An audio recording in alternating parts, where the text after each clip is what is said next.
Atos 3, capítulo 1 ao 10, pode deixar o fundo. Na medida que você for achando, por favor, colocar de pé. E como costume, quem vai me ajudar a ler hoje? Cadê os vasos? Pastora Tati? Amém. Atos capítulo 3, do versículo 1 ao versículo 10.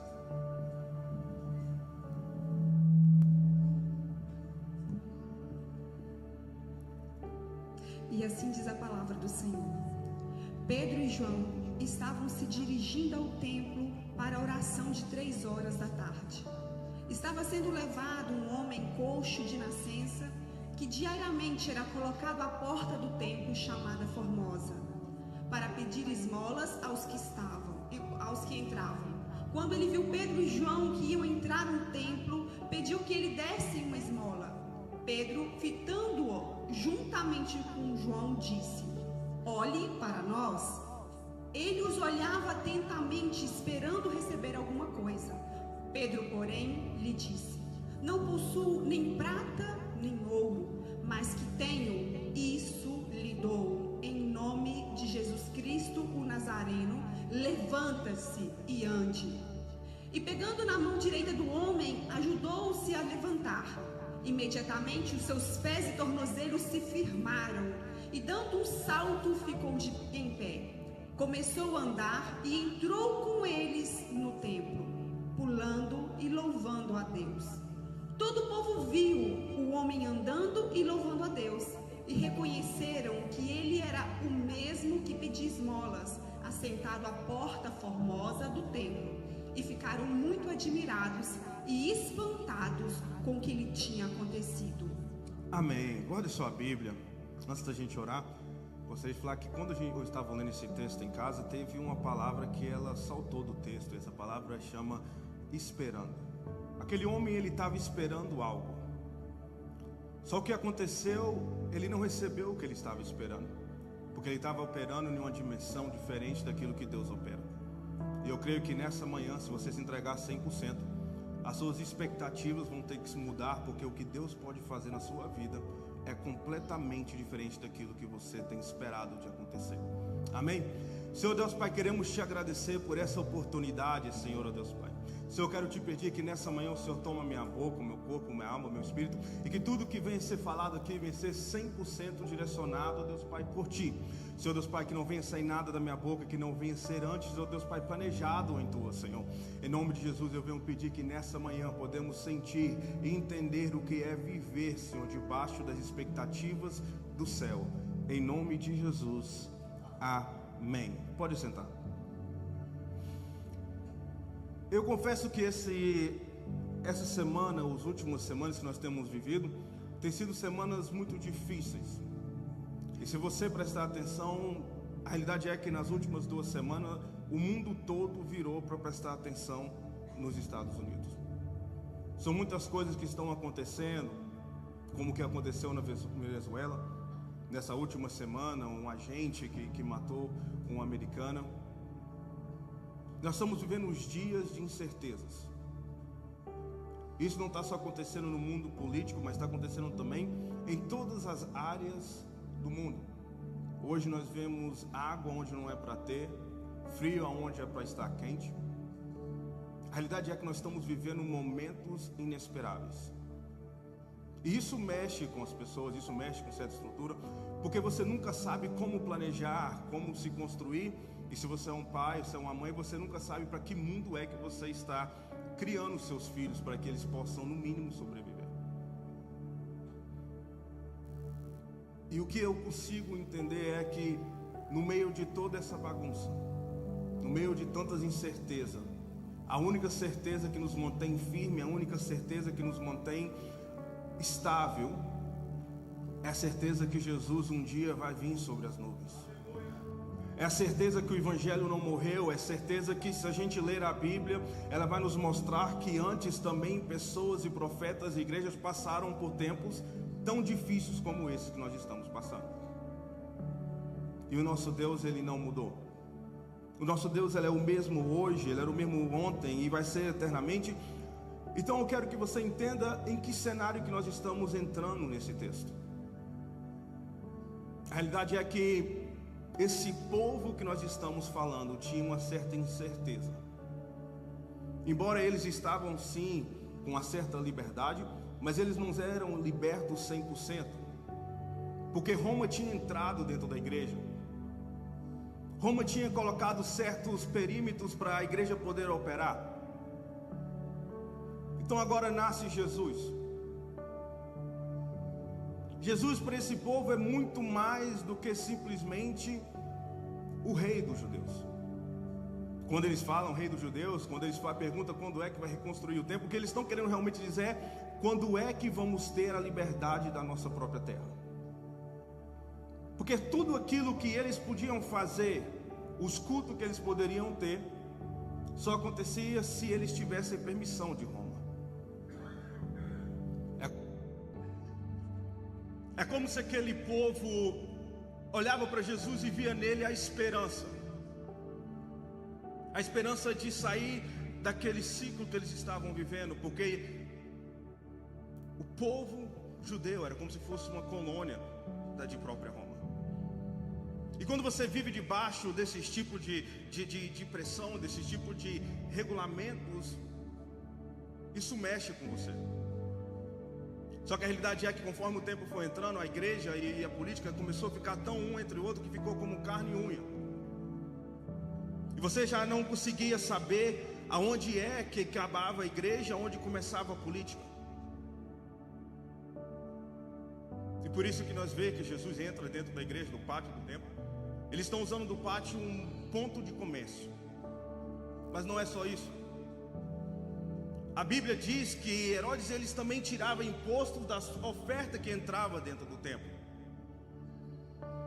E isso indignou Jesus. E quando eu estava lendo, eu estava montando essa mensagem, eu falei: Senhor, como será que algumas igrejas ficariam hoje em dia se Jesus resolvesse entrar dentro delas? Como será que ficariam os altares de algumas igrejas se Deus falar: eu vou visitar por um dia? Porque com o tempo, o povo cristão, nós temos nos rendido ao sistema político. Quando eu fui para o Brasil, alguns anos atrás, e era um período político no Brasil, as igrejas pareciam mais como carreata, não sei como é que você fala, de palco de político, do que parecia de ser igreja. Você entra nas igrejas e tem lá a camisa de político, os carros cobertos com nome de político, porque depositaram toda a sua esperança no político e não em Deus. E o que é que acontece? Esse povo então, eles entendem que esse Messias, esse Jesus, ele veio para, quem sabe, libertar eles dessa situação que eles estão vivendo. Mas o que é que acontece? Quando aquele que você olha para ele como seu libertador, ele morre.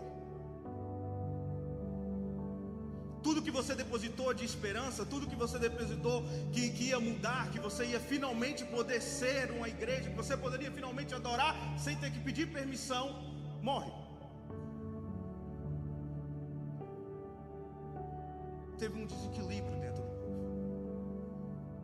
A Bíblia vai dizer que Tomé, ele ficou de uma maneira que ele só ia crer se ele visse de novo as cicatrizes, aonde Jesus foi furado. Muitos pregadores e muitos cristãos, eles massacram Tomé, mas eu não consigo fazer isso. Porque existe uma dor que ela é tão grande, que ela faz você mudar o roteiro todinho da sua vida. Existe uma dor que quando você deposita tudo em algo ou em alguma coisa e não dá certo, você chega até a bloquear certas pessoas nas suas redes, você não consegue olhar certas fotos, você não consegue comer certas comidas, porque te lembra de um momento da sua vida onde você tinha esperança e a esperança foi embora. Mas não foi só Tomé. Judas se pendurou, Pedro negou. Eles estavam vivendo um momento de incerteza. Mas a notícia boa é que ao terceiro dia ele ressuscitou. Mas ele não só ressuscitou, como ele também apareceu. Tem algumas pessoas que falam um período de 40 dias, mas isso nós não temos certeza. Mas ele mostrou para aqueles que eram fiéis que, olha, eu ressuscitei. E a Bíblia vai dizer que o Senhor, ele subiu em uma nuvem e foi ao céu. E a própria Bíblia vai dizer que nessa mesma nuvem ele descerá do céu para encontrar com a igreja.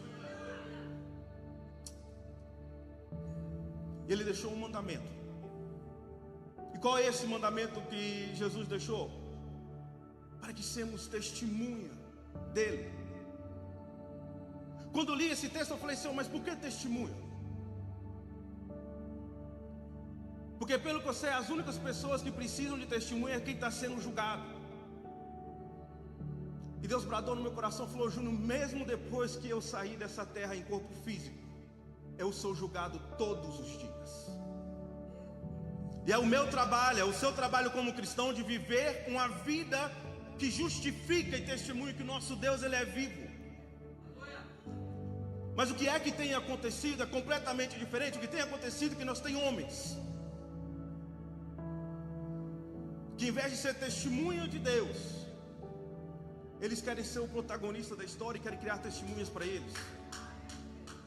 Por isso que abrem a igreja como se abre uma franquia. Por isso que o sistema da igreja hoje é um sistema de franquia. Tem que ter a mesma cor, tem que ter a mesma palavra, tem que ter o mesmo curso, tem que ter tudo a mesma maneirinha, porque nós conseguimos encontrar qual que é a fórmula certa para poder atrair as pessoas. E a realidade é que aqui dentro não existe fórmula, existe espírito. O espírito, ele não consegue se conformar e não consegue entrar dentro de quatro paredes e ser aquilo que você e eu queremos. Igrejas não são franquias. Igrejas são extensão daquilo que Deus mandou a gente fazer. Então o que temos hoje são homens e mulheres que, com sua própria religiosidade, com seus próprios conhecimentos e os seus cursos que vêm aí por rede social, encaixaram e entenderam o que é ser um pastor, o que é ser um líder. O problema é que a igreja hoje está mais rodada e 100% focada nos líderes e não nos líderes dos líderes. As palavras têm mudado dentro da igreja. Não queremos falar sobre confronto. Não queremos falar que Jesus vai descer naquela nuvem que ele subiu. Porque tem pessoas que são tão medíocres que pensam que aqui é o céu. E por isso que tem igrejas, cultos, que ficam vazios, porque eles estão construindo o próprio palácio. Mas Jesus está vindo. E eu posso falar isso com toda certeza, porque desde o dia que ele foi, ele falou que ele está vindo. O que estamos vendo aqui é simplesmente Pedro e João indo como um esforço, mudar, interromper a religiosidade daquela sinagoga. Porque Jesus já tinha falado que ali não ficaria pedras sobre pedras que não seriam derrubadas. A realidade é que Pedro e João, eles conheciam Jesus porque eles não eram com qualquer discípulos. Eles participavam do círculo mais íntimo de Jesus. Então agora eles estavam indo com uma missão. Qual é a missão? Acordar a igreja. Em um dia que eles planejou em caminhar até a sinagoga, para talvez, quem sabe, não concordar com o que ela pregava, porque foi esse mesmo povo que crucificou Jesus, mas pregar contra um sistema, interromper algum sistema. A sinagoga não esperava ver Pedro e João, como Pedro e João também não esperava ver o homem aleijado. Eles não sabiam que ele ia estar ali na frente do portão. Nós estamos vivendo aqui agora um cenário de o inesperado. Pedro e João planejou como seria o dia. mas eles não têm autoridade de planejar como o dia iria terminar. Pedro e João, eles só sabiam que eles iam até aquele lugar para poder encontrar, quem sabe, com alguém dentro do pátio da sinagoga. O homem deficiente não tinha planejado que ele ia ser curado, mas uma agenda foi interrompida. E o que Deus falou no meu coração ainda no mês de dezembro de 2025, nos últimos 22 dias do mês, o mover dele foi tão grande que ele falou: Júnior, o ano de 2026 é ano do impossível acontecer. É o ano onde você vai planejar as suas agendas, mas você vai ser surpreendido pela agenda divina. É o ano onde você vai até pensar e planejar como você planejou, que é chegar aqui no culto da LDM às 10h30. Mas a realidade é que você não tem noção o que pode acontecer nos próximos minutos. Esse homem que estava aqui, ele não sabia o que ia acontecer. O que está acontecendo nesse texto, a gente está aprendendo e vendo um pouquinho o que é um homem deficiente. E o texto ele é bem claro. Aquele homem ele era reconhecido, sim, mas não pelo nome. Porque o texto vai falar que quando ele entra no pátio, eles chamam ele e falam: esse é o homem, o aleijado, o deficiente. O que é que você faz quando aquilo que você faz é maior do que aquilo que você é? O que é que você faz quando a sua deficiência ela engole a sua identidade? O que é que você faz em um ambiente como esse? Se alguém começar a citar certas coisas ou certos pontos, todo mundo vai saber de quem está falando. O adúltero, o ladrão. O que é que você faz quando a sua circunstância engole o seu presente? Esse homem ele estava vivendo isso. Porque quando ele entrou dentro do pátio, eles não falaram: ali vem o João, ali vem a Taylor, vem o Júnior, vem o pastor Glaucio. Eles gritaram: ali vem um deficiente. Mas eu profetizo que tudo aquilo que tem sido deficiência na sua vida venha ser repreendido nessa manhã. A primeira coisa que o diabo faz, ele tira a sua identidade. Por quê? Porque a nossa identidade está em Cristo.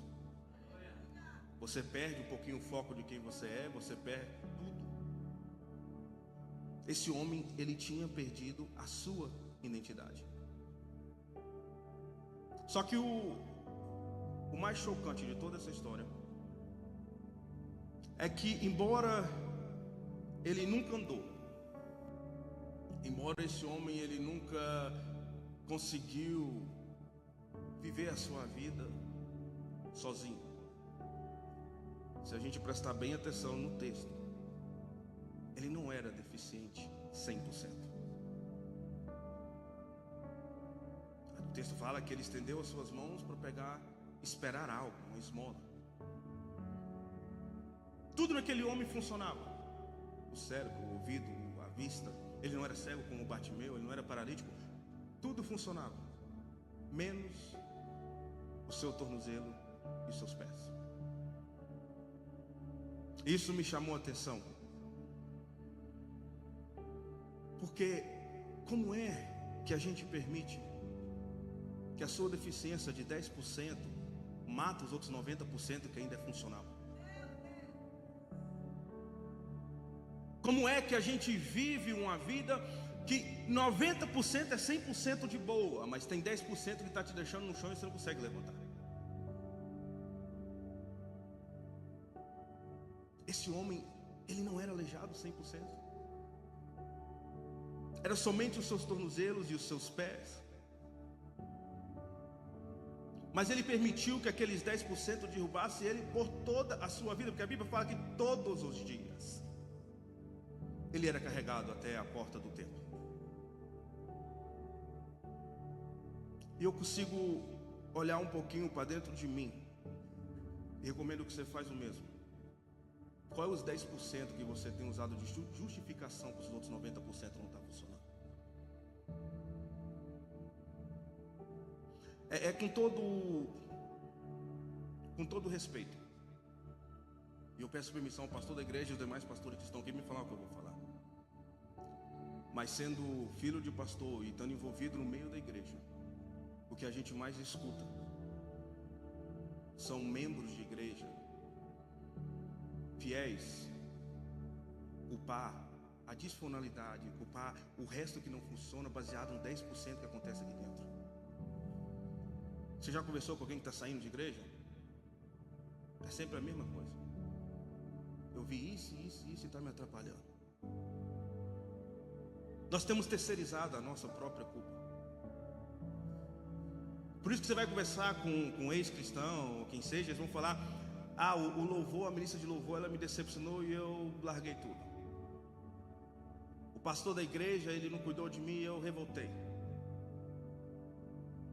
O pastor líder da família não cuidou do meu casamento acabou. Você culpa as pessoas para justificar os outros 90% que não estão funcionando.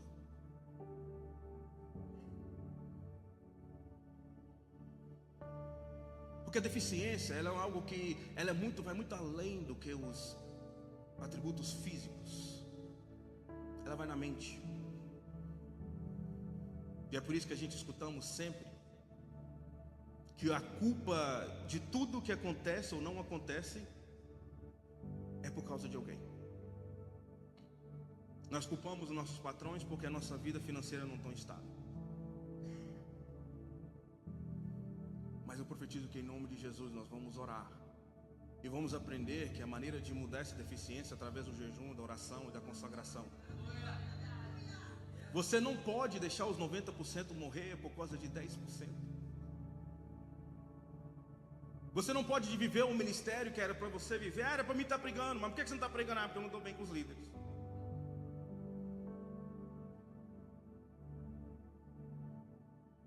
Em nome de Jesus, que nessa manhã você consegue sair dessa caixa. Mas voltando no texto, quando a gente começa a analisar e ver realmente o que está acontecendo, nós vemos que quando alguma área da sua vida ela é disfuncional, a gente, por ser ser humanos, nós criamos certos sistemas que nos permitem viver dentro de um limite. E é isso que a gente vê aqui que esse homem fez. Na verdade, os cegos fazem isso, os paralíticos fazem isso. Por isso que você entra em certos banheiros, tem barras, tem isso, tem aquilo, porque cria um ambiente para poder viver dentro da sua disfunção. Se você não entendeu, nós somos mestres em criar ambientes para justificar as nossas disfunções. Nós criamos certos ambientes onde nós sabemos que nós vamos, no mínimo, sobreviver. É por isso que tem pessoa que você mais escuta pastor, eu não quero pegar porque é muita responsabilidade. É porque você sabe que você não tem responsabilidade. Não é porque o cargo é pesado, não, é porque você não tem punho forte. E esse homem não é diferente. Ele criou um sistema dele. Qual era o ecossistema dele? Facilitadores. Se você ler o texto, você vai ver que do começo ao fim e até esse dia, esse homem tinha pessoas que carregavam ele diariamente até a porta do templo.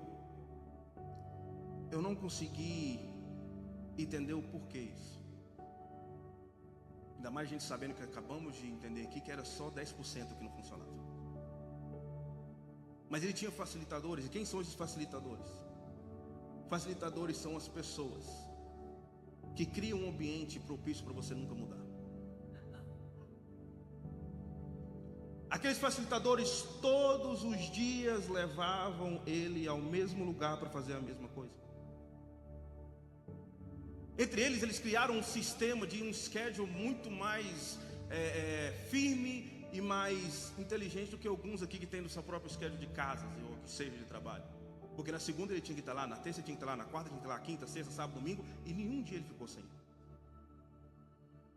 Cuidado com os facilitadores,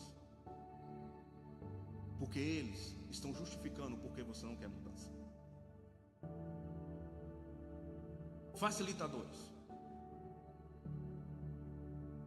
são aqueles que criam ambientes para você entender e criar certa expectativa baseada na sua esperança atual. Por isso que ele nunca esperou ser curado, somente algumas moedas. E a realidade é que os facilitadores, eles são tão deficientes como esse homem. Simples. Tem certas pessoas na sua vida que ela conta com a sua deficiência para ele se sentir importante. Porque a partir do momento que você falar, eu vou sair dessa caixa, agora eu vou ser livre, eles perdem o emprego. Não se engane. As pessoas que às vezes você liga muitas das vezes para pedir uma oração, para te ajudar na vida financeira, eles estão contando que você vai fazer isso todos os meses, senão eles perdem a importância.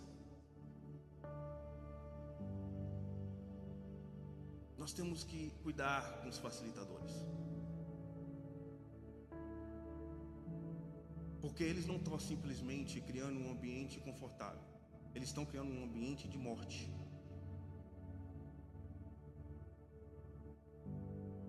Isso é a pior coisa que você pode viver. Agora vamos falar um pouquinho deles. Que às vezes você não é um deficiente, mas você é um facilitador. Não sei. O que é isso? A gente, como ser humanos, criam motivos para justificar porque os nossos irmãos não estão onde eles precisavam ter, ou estar, pelo histórico deles de nunca ter feito.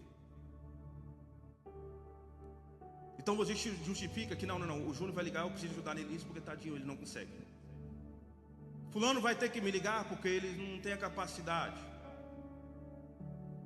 E por isso que tem pessoas deficientes que nunca querem ser curadas, porque já aprendeu a apoiar o peso 100% em outros. Eu volto a dizer, é por isso que hoje em dia nós como cristãos temos terceirizado muitas coisas que são para a gente fazer. Você não tem fé? Por que não tem fé? Porque você não busca. Mas com certeza coloca o seu nome na caixinha de oração para outros buscar para você. O que eu já escutei num curto tempo de liderança, as coisas que a gente mais escuta: o meu filho ou minha filha está desviando, está saindo da igreja, vai para outra igreja por culpa sua. Ei, não terceiriza o seu papel de pai com o meu papel de líder de igreja. Sua falta de compromisso com Deus não tem nada a ver com o seu pastor. Mas eu entendo, não vou culpar ninguém, porque a vida toda tem trabalhado dentro de um sistema de facilitadores.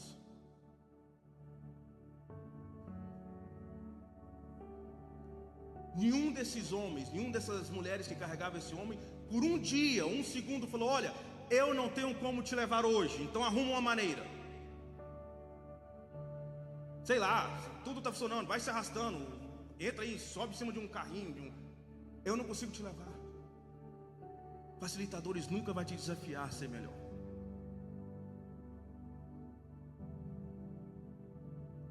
Quando você liga para eles nunca vão falar: olha, eu posso até orar para você, mas por que você também não dobra o seu joelho aí na sua casa e vai procurar sozinho?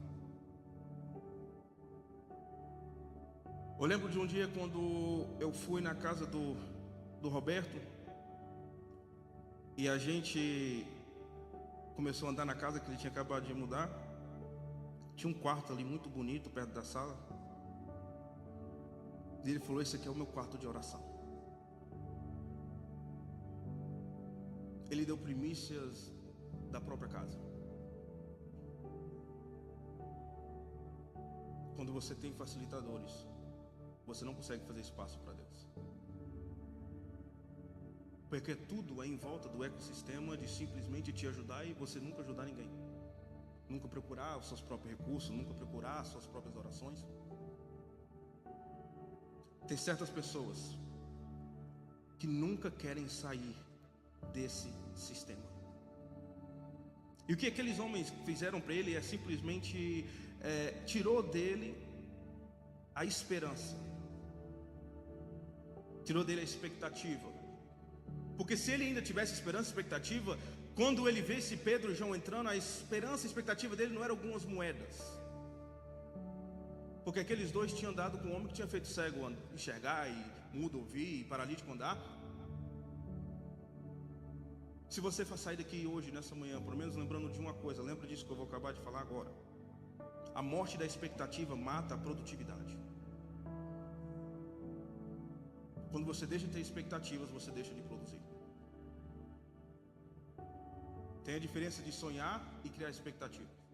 Sonho é aqui, expectativa você materializa ela. Sua expectativa hoje era vir nesse culto para quê? Porque foi a expectativa que te trouxe até aqui. Que a gente possa entrar e continuar esse ano de 2026 nos entendendo quais são as expectativas que Deus tem para nós e para a igreja, para poder viver aquilo que Deus tem preparado para nós. É nesse ambiente que Pedro e João agora se encontram. Mas a realidade é que o retrato que a gente está vendo do lado de cada portão é um retrato do que está acontecendo do lado de lá do portão. O que nós estamos enxergando são um homem deficiente com 10% do corpo que não funciona e comprometeu os outros 90%. Do lado de lá, o que a gente vê é uma igreja que, com toda a sua religiosidade, ela parece uma igreja, tem arquitetura de igreja, tem um sistema de igreja, mas dentro do Santo dos Santos não tem glória. Todos dois são deficientes. A diferença é que um escolheu continuar rodando os outros 90% e o outro não. Então, na frente dessa igreja existe um homem que é o retrato do que está do outro lado do portão. E eu me pergunto por que esse homem ficou tanto tempo ali e ninguém nunca provocou a cura dele. Porque aquilo que a gente leu e aquilo que a gente ouviu quem estava aqui na vigília, você só pode liberar aquilo que você é cheio. Não espere que a igreja que você participa é deficiente e vai curar a sua deficiência. Não espere um sistema quebrado cuidar do seu que também está quebrado. Por isso que existem decepções, porque depositamos expectativas em lugares que estão tão quebrados como nós. É isso que está acontecendo aqui nesse texto. Só que tem uma diferença. Aqueles homens que entraram ali, Pedro e João, eles não eram que nem os facilitadores que aquele homem tinha costume de ver. Esses homens eram evangelistas. Evangelistas, eles entram na sua casa, entram na sua vida e ele te força a ter mudança. Eles não conseguem viver em uma atmosfera de normalidade, eles têm que viver numa atmosfera divina. Então, para a sorte ou para o azar desse homem, neste dia, ele encontrou com os homens de Deus de verdade. Eu tenho que descrever um pouquinho o que é um evangelista, porque a gente não tem visto muito deles. O que a gente vê são homens com mesmos sermões, pregando em locais diferentes, em troca de dinheiro. Se chamam pregadores, mas na verdade são traficantes da palavra adulterada que eles entregam ao consumidor. É isso que a gente tem vivido. Nessas últimas 2 semanas a gente colocou no carro um sistema que dá para você escutar certos canais em áudio. Ali tem a CNN, Fox e tudo, e entre eles tem um canal cristão que é do Billy Graham. E a gente colocou indas e vindas dentro do carro, a gente sempre pegava um trechozinho das palavras do Billy Graham. E para você que não conhece, esse homem foi um homem que mais ganhou almas nos últimos tempos. Um dos maiores evangelistas do último tempo. Só que a palavra dele, quando a gente começou a escutar dentro do carro, não é nessas palavras que a gente escuta e fala, uau. Era uma palavra bem simples. Ele apontava a sua deficiência, te escrevia o remédio e te levava à salvação. As palavras têm que mudar, elas não têm que ser palavras bonitas com partes chave para que uma mídia pode vir aqui tirar uns clipes de 10 segundos e colocar na rede social. A palavra não pode mudar. Arrependei-vos, porque Ele está vindo. Porque eu cheguei a me questionar, eu falei: Senhor, por que é que hoje fala que a igreja e o número dos cristãos estão cada dia mais menos? É porque muitos esqueceram do mandamento do testemunho. Pregamos para criar fama e não pregamos sobre arrependimento. A realidade é que esses 10% que você está tentando viver com ele não vai simplesmente te matar aqui, mas vai te levar à morte espiritual e ao inferno. Billy Graham sabia que não era sobre likes, mas era sobre salvação. Ele não queria seguidores, só queria um admirador, que é Deus. O tempo, por mais que pareça ser longo, é muito curto. É só você procurar entrar dentro de um hospital, que você vai entender qual pequeno é o tempo que nós temos. Pedro e João estava disposto para entrar e interromper a vida desse homem. Mas quando eles chegam ali, eles fazem uma coisa que me chamou muita atenção. A Bíblia vai dizer que além desse homem estar simplesmente esperando receber algo, mas algo de normal. Pelos próximos 10, 20 segundos eu quero falar um pouquinho do demônio chamado demônio da normalidade. Qual é esse demônio? É quando você já criou expectativas para a sua vida espiritual e você nunca está procurando levantar o nível. Esse homem, ele já sabia que o normal mesmo era que alguém ia chegar ali e ia jogar algumas moedas para ele. A normalidade, cuidado, porque ela não só te mata, mas te impede de crescer. E é nesse texto que a gente entende isso. Eu estava conversando com um rapaz que está trabalhando com a gente. Ele falou: Júnior, eu quero andar com você alguns dias para ver como que é o seu dia normalmente. Eu virei para ele e falei: você esquece, eu não tenho um dia normal. Um dia eu estou aqui, outro dia eu estou ali. Um dia eu sei como ele vai começar, mas nunca sei como ele vai terminar. E assim tem que ser o seu dia quando Deus comanda ele. Permita que Deus entre em alguma área da sua vida hoje e interrompa alguns processos. Permita que você saia dessa normalidade onde todo mundo sabe o que esperar de você. Ah, ele sempre mentiu, vai continuar mentindo, vai morrer mentindo. Nós, como os cristãos e como os filhos de Deus, temos que entender que se a Bíblia falou que a gente somos como Ele, o nosso Pai, Ele não tem nada de normal. Ele não tem dia para curar, não tem dia para fazer, não tem dia para fazer nada nos nossos limites. E se você entender que você tem que aceitar esse Deus, deixar Ele entrar na sua vida, você vai ver que não vai ter dias normais, porque eles querem te encaixar em um certo período, de uma certa maneira, que você tem que ser igual todo mundo. Muitas igrejas te encaixam dentro da religiosidade, mas esquecemos que o nosso Deus, Ele não é um Deus de religiosidade, Ele é um Deus de relacionamento. É impossível. Sabe por que é impossível nos encaixar nesse perímetro, nessa área? Porque eles estão falando de um Deus um pouquinho diferente daqueles que eles escutam por aí. Que da última vez que eu olhei, esse Deus é um Deus que entra num casamento e torna água em vinho. Esse é um Deus que entra em um ambiente onde um cego tem que sair enxergando. Esse é um Deus que ele tem que interromper até um velório para fazer o morto ressuscitar. Eu estou falando de um Deus, não sei se você conhece, se você já viu ele por aí, mas eu estou falando de um Deus que a tempestade vem. Ele nunca falou que não vai ter tempestade, mas ele sempre vai estar no barco. Ele nunca falou que você não vai ter aflições, mas ele sempre vai estar com você. Eu estou falando com um Deus que acalma a tempestade e manda as montanhas ir para o mar. Eu estou falando de um Deus que ele é tão perfeito que em 7 dias ele criou tudo isso que você está vendo e mais. Mas o mais importante, eu estou falando de um Deus que quando a morte bateu na sua porta, Ao terceiro dia, ele mesmo rolou a própria túmula, ele mesmo levantou, ressuscitou, atravessou aquele jardim, por 40 dias ficou por aqui mostrando que ele é Deus, e subiu numa nuvem e foi.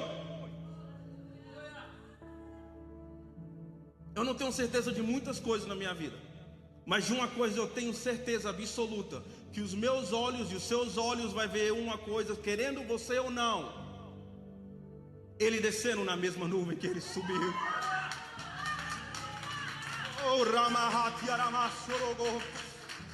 Como que eu tenho tanta certeza disso? E por que eu tenho tanta certeza disso? Porque em Tessalonicenses fala: Jesus descerá do céu como um chamado poderoso, uma voz de um arcanjo, um som de uma trombeta de Deus, e os que morreram crendo em Cristo ressuscitarão primeiro, e depois os que estão aqui verão ele.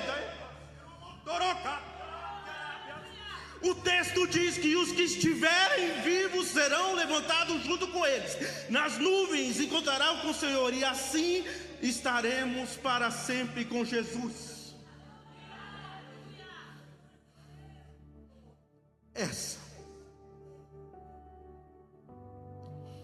Essa palavra que serve para nós como consolo. Essa palavra que fala que 2026 não vai ficar estagnado como 2025. –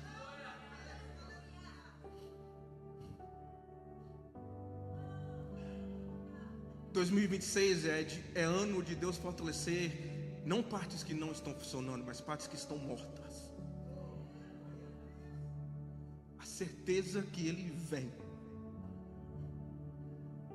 Você não consegue ficar no mesmo lugar. A certeza que Ele vem me permite, com os meus olhos espirituais agora e com o meu ouvido espiritual, escutar neném chorando, porque vão ter partos dentro da igreja. Planos vão ter que sair da caneta. Mães vão ter que dar luz. Porque a certeza que eu tenho é que Ele precisa de testemunhos, para que no grande dia os olhos verão o nosso Deus, o Messias, descer sobre uma nuvem. Nós já falamos aqui do deficiente, dos facilitadores, dos evangelistas. E agora eu quero falar um pouquinho da expectativa.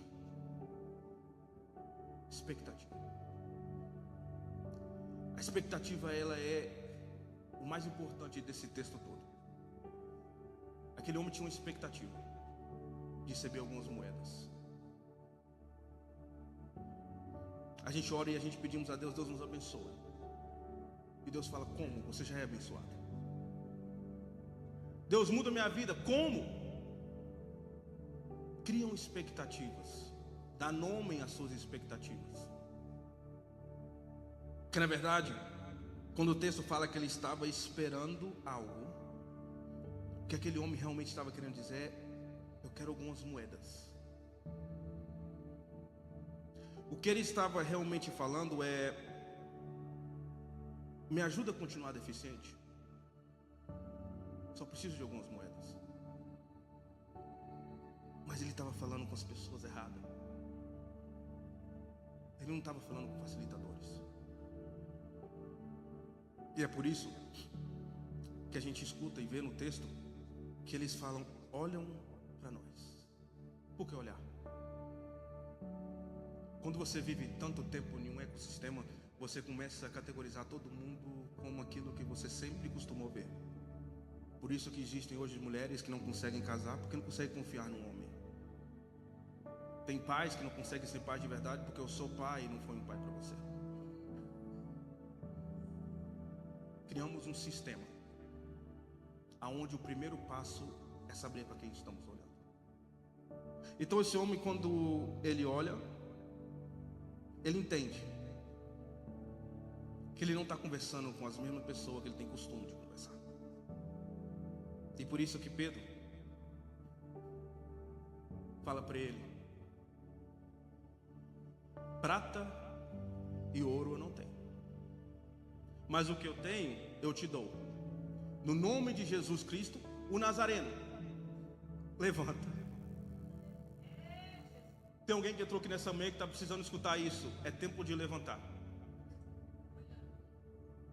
Esses dois homens, eles pôde fazer isso porque eles tinham legalidade. Pedro tinha legalidade. Então eles forçaram aquele homem a entender que era tempo de levantar. A depressão não vai continuar batendo na sua porta. A ansiedade, a angústia. Os seus filhos, eles vão se endireitar. O seu casamento, ele vai se erguer. Eu tenho certeza que esse ano vai ser um ano de padrões diferentes. Eu tenho certeza que esse ano vai ser ano de atravessar certas fronteiras que você mesmo colocou. Vai dar tudo certo. Mas sempre tem um como Tomé que fala: e se der errado? Aí é fácil. Salmos 46, versículo 10. Aquietai-vos e sabei que eu sou Deus. Sou exaltado entre as nações e sou exaltado na terra. Aquietai-vos. O seu medo de dar errado de novo está te atrapalhando de tentar novamente. Mas aquietai-vos, porque o Senhor é Deus. E a gente caminhando aqui para encerrar. O interessante é que a gente realmente temos que saber ler o texto. Porque qual foi a primeira coisa que eles falaram? Foi levanta, foi uma ordem verbal. Correto? Sim ou não? Mas a realidade é que depois que eles falaram para ele levantar, ele não levantou.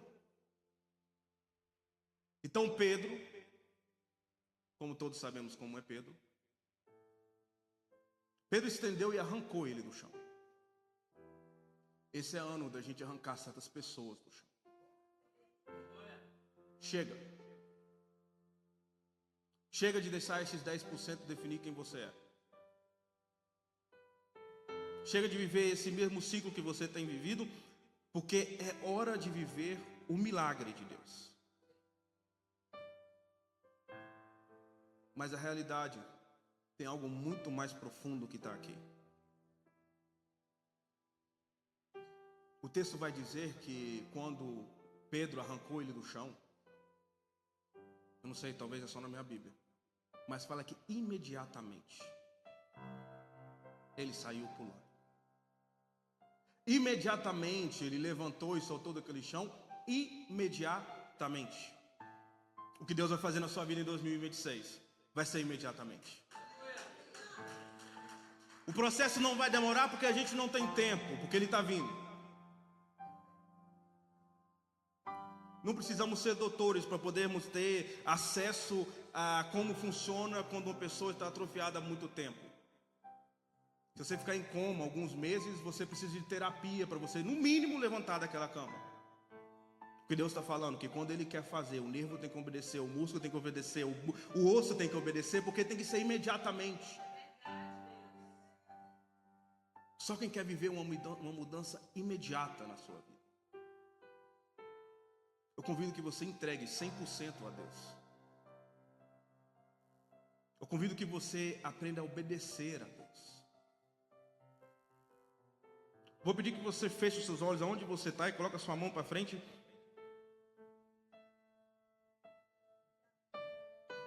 E que nessa manhã você, com o seu sentido espiritual, você consegue sentir essa chave que está agora entrando na sua mão. Não se anime, não é chave de carro nem de bens materiais. É a chave do seu 2026. Só que essa chave ela vem com nome e com peso. O nome dessa chave se chama obediência. Na medida da sua obediência vai ser a medida da sua bênção. Você decide se você quer obedecer a Deus. Você que decide se você quer viver aquilo que Ele tem para você. Você que decide se esse ano vai ser o ano que você vai deixar de dar atenção para os 10%. O que é que está demorando tanto para você levantar a mão e falar: Senhor, eu voltei? O que está te amarrando nesse banco que você não consegue saltar e falar: Deus, eu quero te obedecer com tudo dentro de mim. Deus, não quero simplesmente estar aqui mais ou menos. A obediência, ela vai criar momentos na sua vida onde Deus vai ser glorificado. A obediência vai nos garantir que os púlpitos não vão ser mais tomados à força por traficantes da palavra. A obediência vão garantir que os números de cristãos não vão continuar descendo.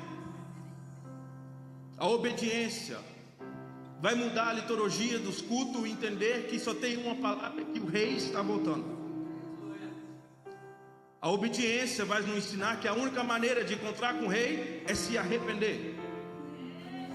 Não tem como colocar água nesse evangelho, não tem como diminuir a medida do evangelho para encaixar dentro da sua deficiência.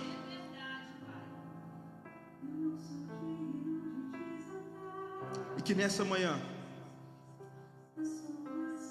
assim como esse homem que foi curado,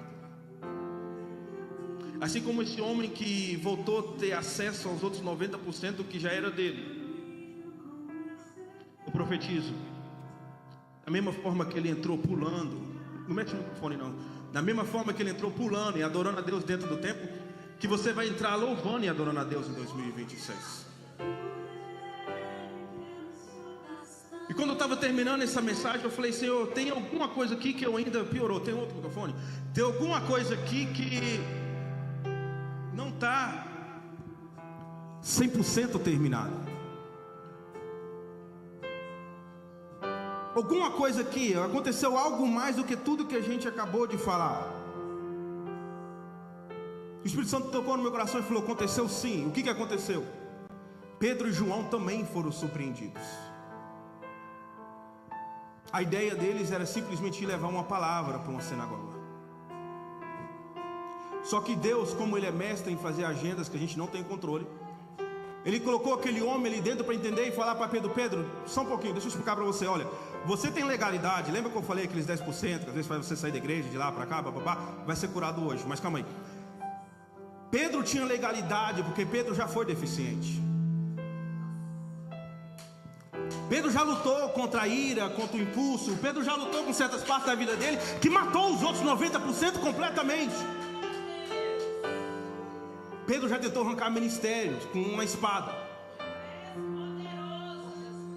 E o que Deus estava fazendo com Pedro era simples. Ele falando: olha, eu estou te dando a oportunidade do mesmo ministério que você cortou, você entregar para alguém de volta.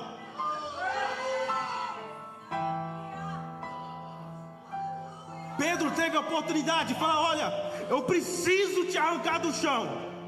Eu sei que você quer ser curado, mas eu também tenho que ser curado. Eu preciso que você levanta, porque se você levantar, toda a terra já vai ser em Samaria, em Judeia, no confim da terra, em Jerusalém, vão saber que Deus vive. Para de pensar que a missão que você está fazendo é para você. Pedro e João pensou que eles iam ser um protagonista daquela missão. Mas Deus entendeu que desde o começo, quando o homem aleijado estava na frente do templo, aquele povo conhecia a história dele. Uma coisa é Pedro e João entrar dentro do templo e pregar. Outra coisa é o aleijado que está ali muitos dias, muito tempo, entrar e falar: eu sou prova viva que ele vai vir.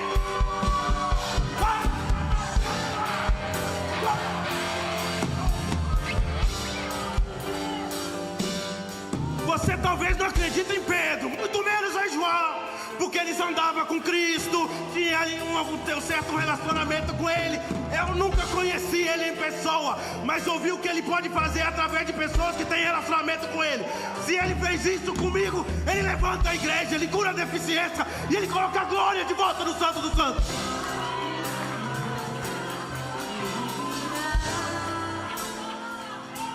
Quando aquele homem entra daquela igreja, eles são obrigados a entender que quem está entrando realmente não tem nome.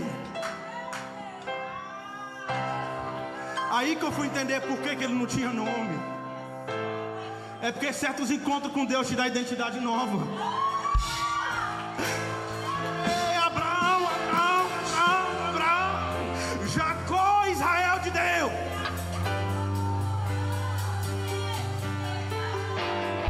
A identidade voltou.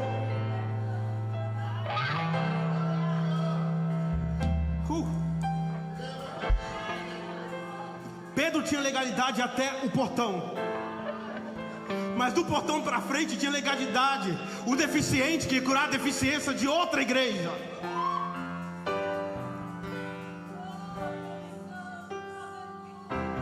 Se você se encaixou em algum ponto dessa palavra, se você é o deficiente ou facilitador, não sei, ou evangelista, quem sabe, eu quero te falar que dentro dessa igreja você tem utilidade.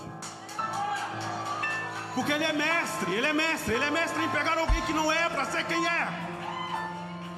Assim como o pastor Glaucio acabou de falar, que ele encontrou o Wagner, depois encontrou o pastor Wagner.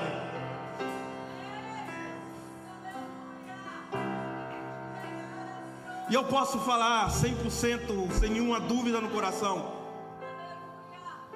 que eu, graças a Deus, tenho o privilégio de encontrar quem foi o evangelista que tirou a deficiência do pastor Wagner.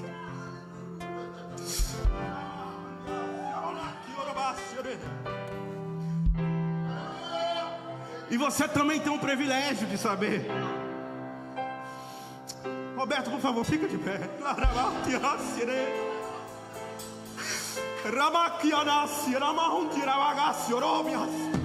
Não é para engrandecer ele, não. Mas um dia um evangelista chamado Roberto Santos decidiu acender uma chama que estava apagada dentro do seu pastor. Ele não desistiu, ele não julgou, ele caminhou. E pela sensibilidade dele deixar ser usado pelo Espírito Santo, hoje a LDM está plantada em Sarasota. Obrigado. Obrigado.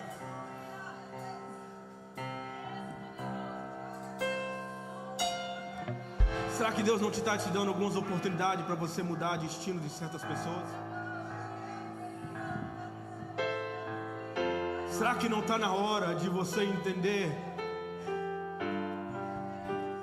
que o Evangelho não é para ser vendido? Você não precisa ser um empresário para entender que só consegue ser vendido aquilo que tem necessidade de ser comprado. No dia que a gente parar de seguir esses traficantes, no dia que a gente parar de falar e dar glória para estes homens, eles não vão ter seguidores, e eles vão ser obrigados a entregar o dom de volta para quem deu. E quando você devolve o dom para quem deu, ele cuida do dom. E quando ele cuida do dom, ele cura deficientes.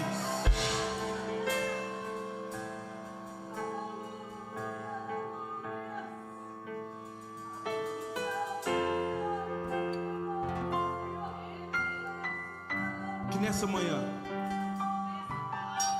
você venha viver essa palavra, sim, pastor.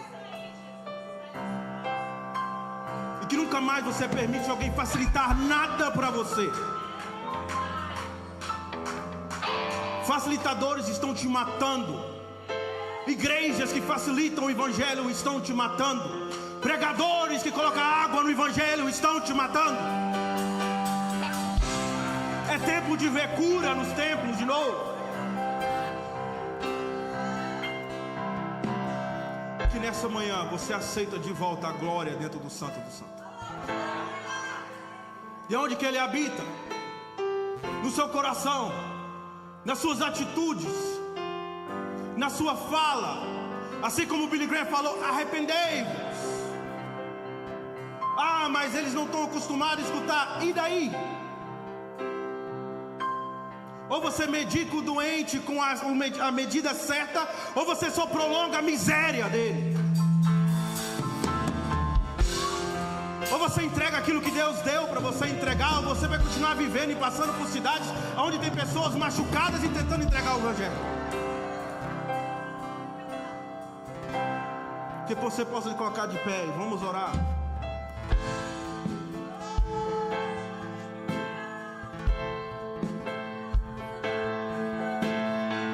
Eu não sei se aqui tem alguém que ainda não aceitou Jesus como seu Salvador.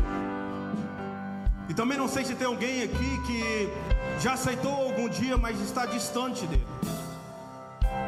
Mas se tiver, eu quero te dar uma oportunidade para você ser curado da sua deficiência. Lembra daquela chave? Ela ainda está na sua mão. A obediência é você quem comanda o que você quer fazer com ela. Se você é uma pessoa que quer entregar a sua vida para Deus, tenho certeza que tem pastores aqui que vão te receber e orar pela sua vida. Ou se você encaixa no outro sistema, que você quer sair desse ecossistema de facilitadores e parar de pedir Deus para te abençoar e falar: Deus me abençoa porque eu quero abençoar. Eu quero te convidar a vir aqui à frente para a gente estar orando com você. Se você quer entregar 100%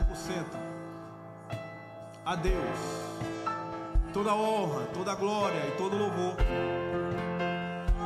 que nesse culto que estamos celebrando a vida do nosso pastor, que você venha sair e entender que 2026 é o ano de pregar o evangelho verdadeiro. Se você não prega, eu não tenho o dom de estar aqui com o microfone, que você então prega com suas atitudes no seu trabalho. Mas não saia da palavra. Não promete nada. Riquezas, carro, não. Ele não prometeu nada disso. Só fala que ele está vindo. Só fala que ele está vindo. Fala que ele está descendo. Fala que a nuvem está descendo. Só fala que ele ainda vem buscar a igreja. Não promete nada. Em nome de Jesus. Senhor, queremos te entregar este culto, Senhor, e que o Senhor venha continuar trabalhando na vida de cada um. Que possamos, Senhor, entender o que é viver debaixo das expectativas divinas. Que não nos permitimos, Senhor, ser encaixado dentro de uma caixa da normalidade. E muito menos, Senhor Deus, para jogar fora os outros 90% do nosso talento, porque nós não estamos decidindo servir e ser curado dos 10%. Senhor, que a obediência venha estar presente na cada casa, cada homem, cada família. Que em nome de Jesus, essa igreja possa viver o melhor de Deus. Que em nome de Jesus essa igreja possa viver a interrupção das agendas divinas no ano de 2026. Senhor, que no ano que vem vamos ter mais pregadores, mais adoradores, pessoas que decidiram sair do ecossistema do confortanalismo, porque é por Ti, Senhor, e somente para Ti. Eu te agradeço e entrego este culto em Tuas mãos, em nome de Jesus. Amém.